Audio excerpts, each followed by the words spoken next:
ఆ అమ్మాయి చేత ప్రమాణం చేయించండి.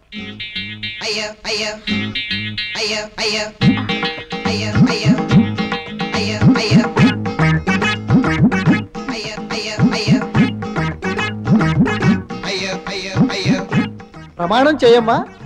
ఆడపిల్లలని మరీ గౌరవం ఇచ్చేస్తున్నాడు. వంటతల అందదు. ఏం చెయ్యాలి? ఆహా, ఒక అడుగు నేను వెనక్కేస్తే ఒక అడుగు ముందుకేస్తాడు. భగవంతుడి మీద ప్రమాణం చేసి చెప్పమ్మా. చెప్పమ్మా, భగవంతుడి మీద ప్రమాణం చేసి. బట్టతల మీద ప్రమాణం చేసి.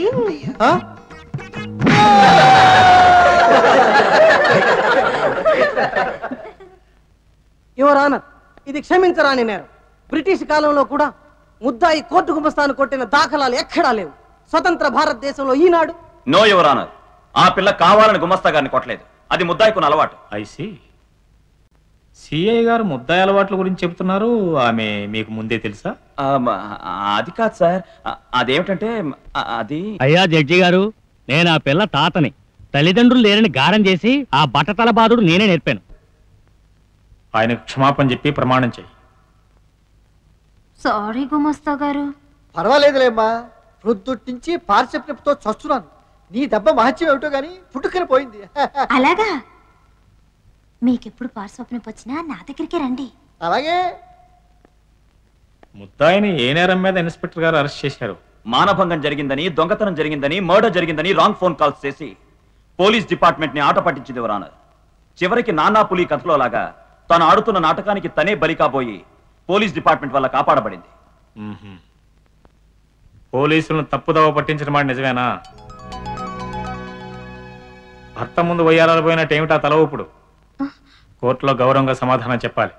తప్పుదో పట్టించాను. ఏ పోలీసులంటే ఎలర్జీయా? కాదు, ఆయన ఒక్కరంటేనే. ఒకరోజు అన్యాయంగా నా మీద లాఠీ చార్జ్ చేశాడు. అప్పటి నుంచి ఆయన ఆట పట్టించాలని దొంగ ఫోన్లు చేసి నారీ చార్జ్ చేయడం మొదలు పెట్టాను. ఇక నువ్వు వెళ్ళొచ్చు.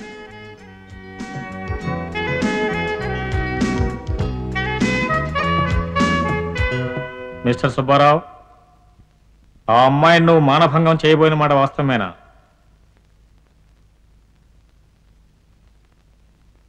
అనురాధను మానభంగం చేయబోయిన సుబ్బారావుకి 3 సంవత్సరాల సాధారణ జైలు శిక్ష విధించడమైనది. పోలీసులను పక్కదారి పట్టిస్తూ కోర్టు గుమస్తా బట్టతల మీద కొట్టిన నేరానికి అనురాధన కోర్టు లేచే వరకు నిలబడవలసిందిగా శిక్ష విధిస్తున్నాను.